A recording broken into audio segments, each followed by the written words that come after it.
ours to kick yours. Fear none. Oh, did he belt that one? Intensity is not a perfume.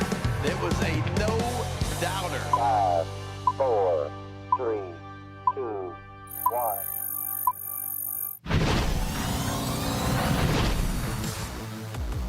We are up in the bird's nest here at Oriole Park at Camden Yards. I'm Brandon Mortensen alongside Matt Bonaparte, coming to you eventually as all of our technical difficulties from Nashville have followed us back here to Baltimore. Feel very far away. We're incredibly far away. It's a big table.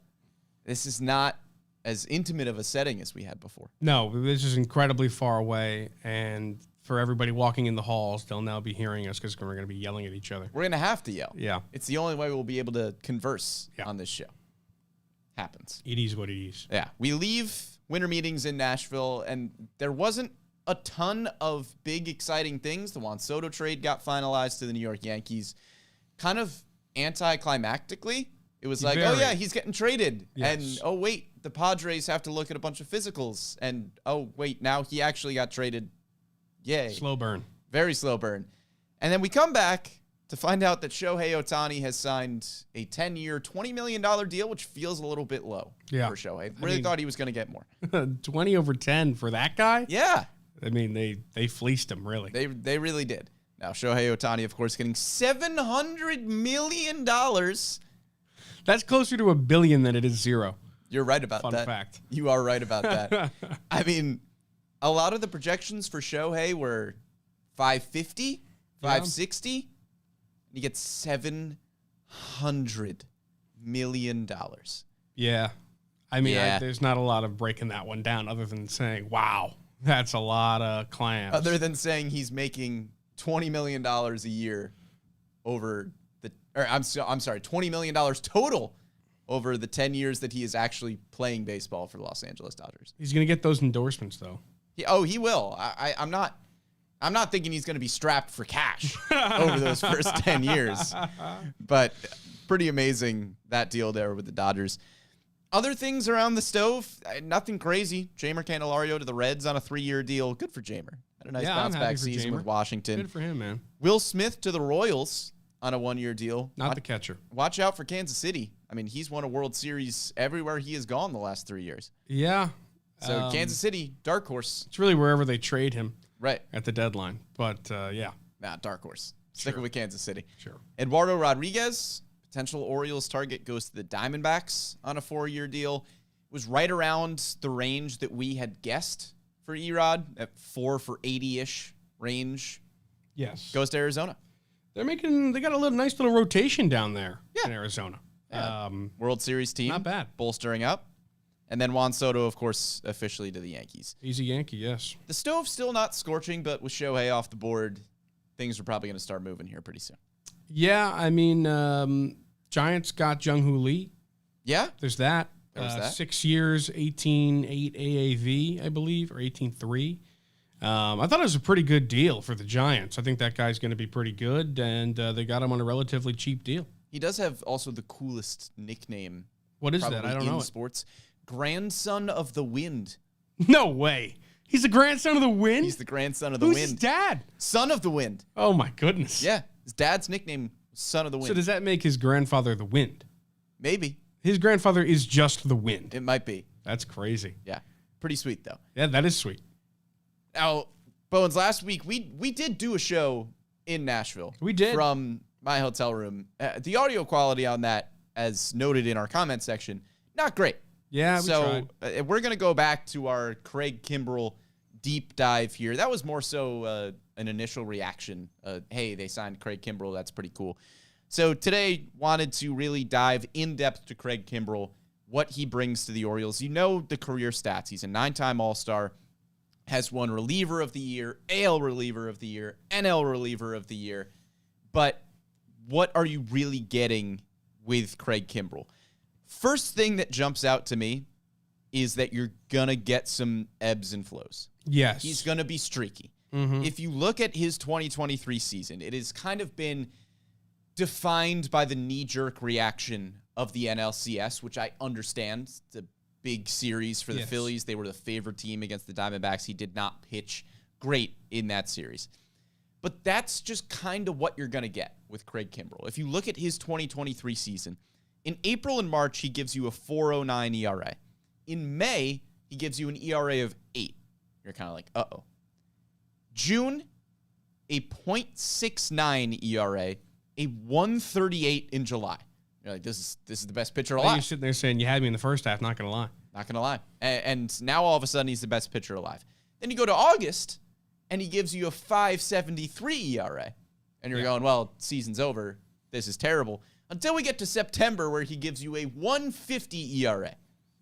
It's going to be a lot of this. Bit of a roller coaster, that guy. Yeah. He keeps you on your toes. When he is on, he is one of the best relievers in baseball. When he is off, he's off. Yeah. So there's that.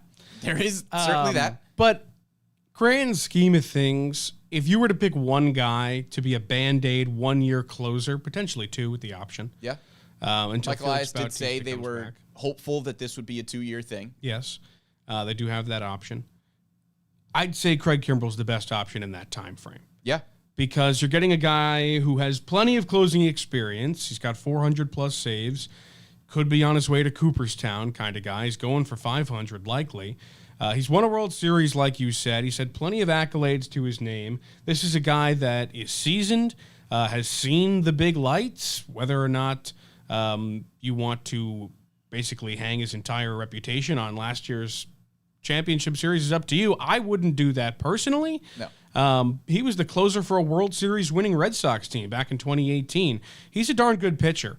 And a guy that I think is going to be really valuable to this bullpen, who also grew a bunch of really strong pieces last year and is turning into a pretty formidable unit. Yeah, I mean, you mentioned the postseason experience. He has pitched in 13 postseason series. He's pitched to a 4.50 career ERA, which isn't awesome, but he has had really awesome stretches within that. You mentioned the 2018 season. In the ALCS against Houston that year, he had 3 saves in that series. Yeah. He was locked down. Mm-hmm. So Craig Kimbrell was a huge asset there. And you mentioned that Kimbrell is probably the best option to be, kind of a fill-in closer. And it seems like the Orioles thought that way too. From what Mike Elias said, they have been on Craig Kimbrell since the very beginning of free agency. Elias said that Kimbrell's agent was the very first phone call. It plugs an obvious hole on the team. And also noted that they brought him in to be the closer.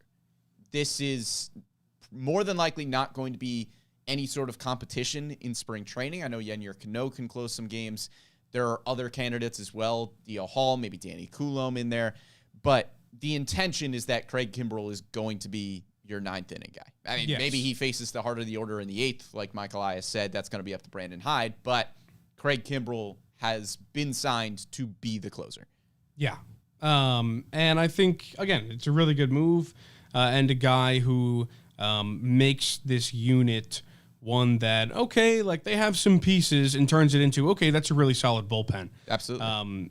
You go to Coulombe to Cano to Kimbrell, and you have a really, really strong back half of a ball game. So I like what the O's have. 2023 season, he gives you a 3.26 ERA with 23 saves, 132 ERA plus, which is kind of like the pitcher version of OPS plus. About 12 and a half strikeouts per 9 innings. The walk number's a little bit higher than his, career marks. It gives you 3.7 walks per 9. But his peripheral numbers are really, really good. And Mike Elias mentioned, outside of just the counting stats, outside of the ERA and the saves, Elias pointed to the fact that he showed us things that we thought were repeatable and sustainable. Because that's always the question with relievers. You're going to find volatility. It is really hard to find a reliever like Craig Kimbrell with such a track record of success. Because oftentimes in baseball, there's a reliever that will be excellent for a year or two, and they're not able to sustain that over a long period of time, which is one of the things that clearly impressed the Orioles. But when you're looking at his peripheral numbers, I think that's probably what you're pointing to as an indication of whether or not his success is sustainable. In 2023, he was in the 86th percentile in expected ERA, 95th percentile in expected batting average, 90th percentile in whiff rate, and 98th percentile in strikeout rate. Yeah, I was going to bring up that K rate. Yeah, those play. That is the number that jumps out to you when you hop on that MLB Savant page, is that he's striking out nearly 35 batters, or 35% of batters he sees. That's really, really, really good. Yeah. And something that I think when you talk about the peripherals and what Mike Elias said was sustainable, I think that's probably what he's talking about. Now, Craig, he's a two-pitch guy. He's throwing you a fastball and he's throwing you a curveball. The fastball still mid-upper 90s, and the curveball is still really, really darn good. Expected batting average on the fastball last year, or the real batting average on the fastball last year was 185. On the curveball, 175. He was really, really good. And did he have moments where he wasn't so good? Sure, absolutely. But the positives were so positive that I think it's worth putting him in this situation. Yeah, and I mean, look, the fastball doesn't pump like it used to. Yes, correct. He was throwing 98, 99 for a lot of years in Atlanta and Boston. It's going to sit around 96. Yes. It's still an effective pitch. His spin rate last year increased from where it was in 2022, a season that he struggled. So, get him in the pitcher lab with the Orioles here. I think we're probably going to see that spin rate increase. It's still going to be an effective pitch, even if it's sitting at 96 mile an hour. Like you mentioned, he's a two-pitch guy. He's going to throw the fastball. He's going to throw the knuckle curve. The knuckle curve, harder than you would expect. Going to sit around 86 mile an hour. They're both really effective pitches. Kimbrel is at his best when his fastball is really, really effective. Last year, his fastball had a run value of about 10, which makes it, kind of in the upper echelon of pitches in baseball. The knuckle curve was still really, really good. So if the... But as you mentioned, I mean,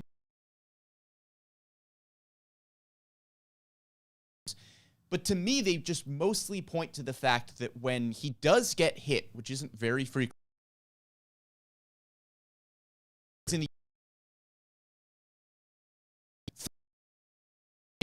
which is, kind of not the opposite.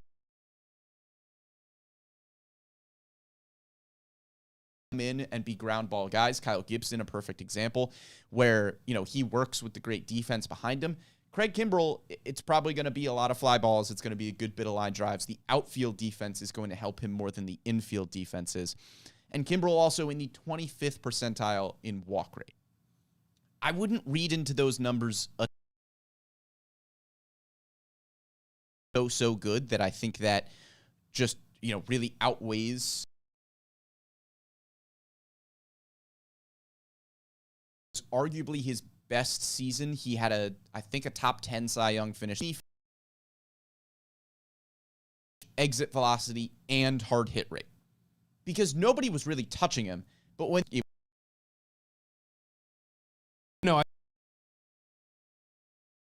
And he... Bad. And... Now, I will say, this is kind of, like you alluded to, it's like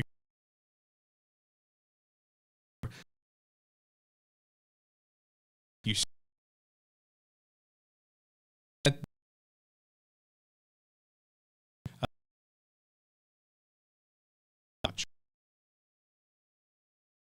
like in terms of, I've been in MLB. Perennial aces should have the ability towards one being, the ground ball rate pitchers that we see with the Orioles are usually on the starting pitching. Yeah. Bringing in a high strikeout, high walk guy to the bullpen. That's exactly what Yennier Cano was. That's what Felix Bautista was before he debuted. That's what DL Hall has been over the course of his career. Yeah. So I think they're more comfortable bringing in guys on the bullpen side that are high strikeout, even if the walk rates are a little bit higher. Starting pitching is where they're more so looking for guys that are going to get the ball on the ground, give you 5-6 innings consistently, even if the strikeout numbers aren't there as much.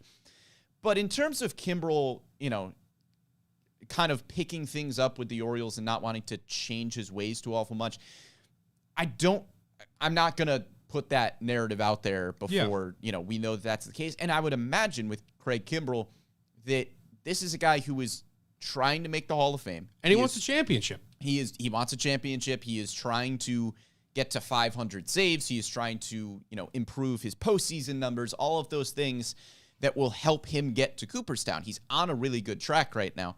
So I can't imagine that he comes to a team like the Orioles that have been really, really successful in molding pitchers into something even better. We've seen what they can do with guys like Kyle Bradish, Yennier Cano, Danny Coulombe, Felix Bautista. They see things that they can work on and improve upon them. I can't imagine that Craig Kimbrell isn't going to take anything he can that he thinks will help him get to Cooperstown. I agree. That he thinks will help him win games, add to his resume, get some playoff saves, all of those things. I would have to imagine from what we have heard from Mike Elias, from Freddie Gonzalez about the kind of guy that Craig Kimbrell is, he's going to take whatever he can get to make himself better. Yeah, no, So I agree. I wouldn't worry about the whole, he's a veteran guy, he's stuck in his ways. I think he's going to take what he can get. I think this is a perfect landing spot for him as well. A place where both you're going to get great pitching coaching and you have an opportunity to win a world championship. You're adding yourself to a team that just won 101 games, and with an injury to Felix Bautista, the only major hole is at closer, so something he can fill, and I think that he can show up and really add some value to this bullpen and do it with whatever way possible. A couple of more stats with Craig Kimbrell that I thought were interesting that are worth pointing out here. He's got to throw first pitch strikes. In 2023, there were 102 plate appearances in which the hitter went up 1-0. They had a 920 OPS in those situations with 20 walks and 20 strikeouts. Yeah. Which is really uncharacteristically high in a specific count. But apparently with Craig Kimbrell, getting the first strike across, and not that it's not always important, but for Craig Kimbrell especially, a 920 OPS hitters had when they went up 0-1 against Kimbrell. Yeah, to me that speaks to it, the streakiness that we talked about a little bit before. Sure. When he's on, and he's going to dominate you in the box. And other times when maybe he doesn't throw that first pitch strike, things go a little bit differently. Is he going to be streaky? For sure, but when he's on, he's absolutely on, and he can dominate hitters pretty much any time out. Now, I agree with you. It's incredibly important. Command is something that is going to be crucial for him. So if the Orioles can improve that, I think that he can be even better than he was last year, even as he gets a year older. First pitch strike is crucial for him. A couple of other stats that I really liked with Craig Kimbrell. Mike Elias mentioned that he is kind of one of those closers that just likes the moment. Yes. He loves those high That doesn't leverage surprise me at situations, all. the ninth inning guy. With 2 outs and a runner in scoring position in 2023, Craig Kimbrell allowed a batting average of .083. That's what you want. Yeah, That's really you good. can't ask for anything more than that. A guy who loves the moment is going to go out there and he'll want to be in that moment more than anybody else, especially the batter. And he strikes fear into guys in the box. He does. And that's why he does that. He throws that arm out there. It's fear in a hitter's heart right there. Yeah. Another stat I liked, he doesn't have any dramatic righty-lefty splits. Yes. Which is really nice because, how many relievers are there around baseball? Even with the Orioles. Brandon Hyde was really good last year of, bringing in Danny Coulombe when 2 of the next 3 batters were left-handed hitters, or, bringing in Yennier Cano when 2 of the 3 next guys were right-handed hitters. You don't really have to worry about all that much with Craig Kimbrell. Did not have any dramatic splits in 2023. Righties had a 612 OPS and hit 179. Lefties hit a little bit better at 184, but had a worse OPS at 608. So you can toss him against whoever. If it's the heart of the lineup in the 8th inning, if it's closing down the game in the 9th, doesn't matter if there's 3 lefties up against a right-hander in Craig Kimbrell. You can toss him against whatever hitter and feel confident that he's going to deliver. And that's, I think, what you should expect out of somebody of his caliber who is, hoping for 500 saves and a trip to Cooperstown. You shouldn't have to worry about splits when you're throwing out a guy like that. And if you have real confidence in your closer, that's just something that shouldn't even have to cross your mind. Doesn't matter who's coming up to the plate or what he's bringing, you should be able to strike him out. And that's what I think the Orioles have in the confidence in Craig Kimbrell going into this season. Gave up 11 home runs in 2023. Only 7 of them would have been home runs if he played all of his games at Camden Yards. I didn't look at that. He doesn't play all of his games at Camden Yards, but the left field wall is certainly going to help any pitcher. So Kimbrell, the home run numbers would have a little bit down. And probably the funniest stat about Craig Kimbrell, he does not give one singular gosh darn about the pitch clock. Yeah. He does not care about that thing. Led all of baseball in pitch clock violations this year with 13. Not one single hoot he cares about the pitch clock. He is going to pitch at his tempo. He is J.K. Simmons from Whiplash. It is his tempo, and he will pitch whenever he pleases. Yeah. I don't know if that's a positive. I don't know, but I think it's funny. He's going to be starting 1-0 at least 13 times if he keeps that up. Everybody else below him, there wasn't another pitcher that had 12. I think the next highest was 11, and they just had like way more total pitches thrown on the season, and Craig Kimbrell's just sitting up there at the top with 13. Not a hoot. Yeah, Does he care that about speaks that? about his personality on the mound, for sure. Yeah. Only other thing, well, not one of the only things that I think he also could improve on going into this year are the home road splits. Sure. Home, he had a 2.72 ERA, on the road a 3.99, which isn't terrible. Which is kind of surprising, too, because Citizens Bank Park, that's kind of a hitter's park. Yeah, but when you got that crowd behind you, I feel like it's hard to fail. Sure. And similar to this crowd. So I think that's something that I'm sure the Orioles would like him to improve upon as well. But 3.99 is not horrible. But for a closer, you want that number to be closer to 2.72. Sure. So I think that's one thing we should look out for. But I feel good about him in an orange and black jersey. I just do. And maybe just adjust to the pitch clock like a little. Yeah, just a little. A little bit. Yeah. Don't need 13 violations this year. I just thought it was hilaririous. Yeah, maybe it's an intimidation thing. Just staring down a hitter going like, I'm going to pitch whenever I please. Don't even care about the clock. Clock is stupid to me. Got his arm out the whole time. Arm out the whole time. You think he gets tired? I've thought about that a lot. As a person who holds a mic up, an arm gets tired all the time. Yeah. I've got to imagine that it doesn't because he does it winter every meetings, pitch. it was a lot of like holding the mic like this. And the amount of times he's just arm out like Let's see this. how long we could do this for the rest of the podcast. He's got to be great at lateral raises, right? He has to be ripped. His right arm has to be shredded. Has to be. He's just got like an absolute boulder shoulder on his right side. Yeah. Just from lateral raises. I'm going as long as I can. Are you? You're Yeah. going to keep holding it? I'm going to try. At some point, I'm going to put it down. And we're all going to go, wow. Yeah, Craig That was Kimbrell. that was impressive. Impressive from Craig Craig Kimbrell. Kimbrell comments, that was good. Yeah, good work. That's good form right there. Let's talk about the bullpen construction. We are not, at spring training yet. And this, still Keep on a your straight own. face. No, I'm going to try. Yeah. We are not at spring training yet. The Orioles still have moves to be made, so this is not what the bullpen is most definitely going to look like going into the 2024 season, but thought it would be valuable to kind of look like sorry, I keep looking over and there's the arm. Thought it would be valuable to take a look at, I bet you are, to take a look at what the Orioles bullpen currently looks like. So my 8 as we stand right now for the 2024 season. Of course, you start with Craig Kimbrell as the closer. Yennier Cano is a lock. He was an all-star in 2023. He's going to be an elite setup man if he is not closing out occasional games for you. Danny Coulombe tossed a 2.81 ERA last year. That's your solid number 3. Cionel Perez struggled at the beginning of the year, tossed a 2.35 in the second half. That's 4. DL Hall and Tyler Wells is where we get into the interesting conversation. There is a lockdown 4 that is very obvious right now. I am operating under the assumption from what we have heard from Mike Elias, from the rumor mill, from all of those things, that the Orioles will bring in another starting pitcher at some point this offseason. It's possible that they don't. It's possible that they don't find anybody that they think is a clear upgrade over Tyler Wells or DL Hall. But as we currently stand, I am predicting that both of those guys will be in the bullpen. DL Hall posted a 3.26 ERA in 18 games last year. Looked awesome down the stretch. Tyler Wells, I think he is probably in competition for that number 5 starter spot with DL Hall. But I think he gets the bump to the bullpen if the Orioles bring in a starter. That's 6. 7 and 8 get interesting as well. Dylan Tate is kind of a wild card. We talked with Mike Elias about Tate, And, they are hoping that he is going to be ready and healthy for the 2024 season.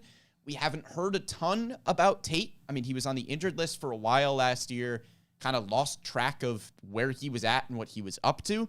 So Dylan Tate, we are hopeful that it is going to be a healthy offseason, that he comes into spring training. It looks like the Dylan Tate of old, and he was excellent in 2022. He's got a good track record. I think Dylan Tate nabs a bullpen spot. And then my final spot, as currently constructed with those 7 guys, it was 4 right-handers, 3 left-handers. You don't necessarily need an even split, but if it works out that way, would be nice to have another left-handed reliever in there. My finalists for that spot: Jacob Webb, Mike Baumann, Cole Irvin, Brian Baker, Keegan Aiken, Nick Vespi, Bruce Zimmerman. And to me, the one guy who stands out as a role that the Orioles still need with the 7 guys that I had in there was a long man, which is Cole Irvin. Cole Irvin could give you 3-4 innings out of the bullpen. He can make spot starts for you. He also, not that the trade means everything, but you did give up a good piece in Darrell Hernandez to acquire Cole Irvin. He looked good down the stretch last year, giving you some spot starts. So Cole Irvin gets my final bullpen spot as kind of the long relief guy. Yeah, I think we're similar. Now, where I didn't go was Dylan Tate, not because I don't think he has a chance to be a part of this bullpen, but I'd like to see it first. Sure. Because we haven't seen the guy in a very, very long time. We're very similar. Other than that, I just have Jacob Webb in there instead, just because I think the Orioles really like Jacob Webb, everyday Jacob Webb. Everyday Jacob Webb. Otherwise, we're incredibly similar. Kimbrel, Cano, Coulomb are kind of your shutdown guys. Cionel Perez, I thought, had a really underratedly strong year. A couple of really big performances in Houston. I really like what we saw from him. I'm running under the same assumption as you in terms of the O's acquiring a starter, so I've got both Tyler Wells and DL Hall in my bullpen, and then a similar long man with Cole Irvin and Mike Baumann, Brian Baker, Keegan Aiken, Bruce Zimmerman, Nick Vespi, same guys on the outside looking in. Yeah, so Jacob Webb, I think, is an interesting conversation because Jacob Webb was, he was a waiver claim last year, and of course, kind of leaves a little bit of a bad taste in your mouth after his postseason appearance, giving up a couple of home runs. But Jacob Webb was really, really solid for the Baltimore Orioles when he got acquired. A 3.69 ERA on the season, but that is a 3.98 with Los Angeles and a 3.27 with Baltimore. He was an arbitration-eligible player this year, and the Orioles elected to tender him a contract to go forward with the arbitration process. Give you 25 games. The numbers weren't overwhelming, which is why I opted against 9.5 strikeouts per 9, not bad, but 4 walks per 9. I don't know if that 327 is going to be sustainable for Jacob Webb with the peripheral numbers. Yeah, and this last spot that Baumann, Webb, Baker, Aiken, whoever could get it, that's probably what we're looking at in terms of a battle in spring training. But I like what we got from Webb mostly because he could be the first guy out of the pen all the time. And yeah, he gave up a couple of homers in the playoffs, but if you watch the games, you'll know that they were on a couple really good pitches. And he got pretty unlucky. Yeah. So I think Webb is still a good player. Like you said, the walk numbers aren't lovely. But he came up in some big spots and had a relatively low ERA. But you're right. We don't know what he's going to look like in a full season. We only saw him in 20-some innings. So that's definitely a question mark. But I got Jacob Webb in there. Yeah, Mike Baumann and Brian Baker fall under that category as well. There was, of course, a little bit of a surprise towards the end of the season when Brian Baker made the postseason roster. He struggled towards the end of the year. Mike Baumann underratedly had a really nice season for the Orioles last year. As is the case with Jacob Webb, 8.5 strikeouts per 9, 4.5 walks per 9. Could like walks.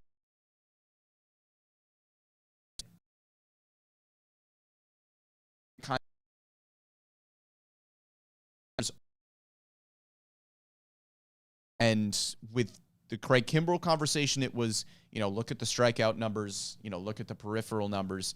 But with Mike Baumann, Brian Baker too, the good ERAs. Yeah, I mean, all three of these guys, like you said, are pretty similar, and I think it's ultimately going to come down to who plays well in spring training, what do they think they need. I don't think any of them really rise up above the other. In the conversation of lefties, I don't think that that's going to play in the favor of too many of the guys in that conversation either, Aiken, Zimmerman, whoever, just because we both have 4 lefties in our bullpen, right? Yeah. Hall, Coulomb, Perez, and Irvin. Yep. So there's already 4 lefties in there. You're going to want a decent balance, like you said. Not a lot of teams dealing with too many lefties, so maybe the Orioles are a little bit lucky with that problem. But I think these are 3 similar pitchers, and, I like Webb. Yeah, the interesting part of this conversation, too, Mike Elias kind of mentioned it briefly, but last year in the Orioles bullpen, they were able to shuffle guys up and down from AAA in the majors really, really easily. They were able to go, oh, okay, you pitched the last few days here, just go on down to the minors. You'll come back up in a little bit. But with the new rules of Major League Baseball, you have a fixed amount of minor league options. Yes. And I think the thing that is working in the favor of Mike Baumann and of Jacob Webb, as Eben on YouTube mentions, Mike Baumann out of minor league options. Yes. Which could give him a leg up to start the season at the big league level. Jacob Webb out of minor league options. So Mike Baumann and Jacob Webb could work their way into, the opening day conversation. This is, again, a kind of a conversation for down the line when we're getting into the intricacies of it. But Jacob Webb and Mike Baumann, neither of them have minor league options. Brian Baker has 1 minor league option left. Keegan Aiken has 1 minor league option left. Dylan Tate has 2 minor league options left. Dylan Tate, I don't know if you would be looking at as a, kind of a back and forth from AAA to the majors kind of guy, just because he is, more established at the big league level. But if you are looking at somebody to start at the big league level versus guys that you could potentially start at AAA and go up and down a little bit, the guys with minor league options give you a little bit more flexibility. Because at the end of the day, this isn't going to be an 8-man bullpen for the entire season. This is going to be a probably 12, 15-man bullpen by the end of 2024. That's how the bullpens just always shake out. There's injuries. There's guys that you claim off waivers because you need innings. There's guys that get bounced back and forth from AAA to the majors. There's guys that get bounced out of the starting rotation. There's a a lot whole of bunch names. of stuff that's going to happen. Yeah. But with the Craig Kimbrell conversation specifically and kind of tying that back around, with what the Orioles need, it changes the equation a little bit for how you are looking at those 7th and 8th bullpen spots. I think that's why somebody like Cole Irvin benefits, honestly, from bringing in somebody like Kimbrell. Because now all of a sudden, that's another high leverage guy that you don't need to bring in. And now Cole Irvin and, maybe somebody like Bruce Zimmerman or Nick Vespi, who can give you an inning or 2, are all of a sudden in a better spot. Because you don't need as many high leverage guys there. Yeah, I mean, the bullpen game is one that, like you said, changes throughout the year. Right. And I don't know. And the opening day bullpen will almost assuredly look different than the playoff bullpen. But, yeah, I mean, they have tons of names to deal with here that, I don't know what the heck they're going to do with them. The options do come into play. But they definitely have something on their hands. In terms of this bullpen management. Yeah, and I mean, it's 10, 12 bullpen arms that you're looking at as really solid options. I mean, even somebody like Nick Vespi has dominated AAA Norfolk in his career and hasn't really been able to carve out a spot at the big league level. Keegan Aiken had a really nice 2022. Didn't get to see him much last year. What kind of role could he potentially have going forward? So a lot of really good names to work with. And keep in mind that when we had this same conversation a year ago, we were not talking about Yennier Cano as a possibility because he seemed like a throw-in to the Jorge Lopez trade that wasn't going to give you anything. And Danny Coulomb was like, oh, yeah, I guess they traded for him. He's probably going to be in the opening day bullpen. But neither of those guys were really like slam dunk. They are assuredly in the bullpen. I think right now you've got 4 of those guys, and there could be somebody like a Yennier Cano, whose name we're not really mentioning down in the minor leagues, that could work his way into this conversation. Joey Crable shows up and shocks the world. He could. He could. You never know. Another name, actually. Yeah. That could actually make the MLB roster. Yeah, it's given the Orioles a bunch of good innings over the years. But Craig Kimbrell is a Baltimore Oriole. It's true. Yeah. Exciting move for the O's, and we will see what they continue to do here in the offseason. We're going to be breaking it all down for you here. Follow MASN Orioles wherever you can. On Facebook, on YouTube, we put out a bunch of good content from winter meetings. Well, hopefully good. I guess you'll be the judge of that. But make sure you are following along with all that stuff. We had exclusive interviews with Mike Elias, with Brandon Hyde, Sig Mejdel, Eve Rosenbaum, Matt Blood. If you haven't checked out our winter meetings content, you should. You can follow along with us live on the Bird's Nest every Wednesday at 11 a.m., maybe 11:30 if we have technical difficulties, or you can catch us after the fact on Spotify, SoundCloud, Google Podcasts, Apple Podcasts, wherever you get your podcasts or your digital shows. You can find us here on the Bird's Nest. Make sure you're tuning into the Hot Stove Show every Thursday at 8 p.m. We've got a fresh Hot Stove Show coming at you tomorrow. Have I plugged enough things yet before we get off? I think you did. Whew. Goodness. Big thank you to Amy Jennings for producing this one behind the scenes. For Matt Bonaparte, I am Brendan Mortensen, and we will catch you next time.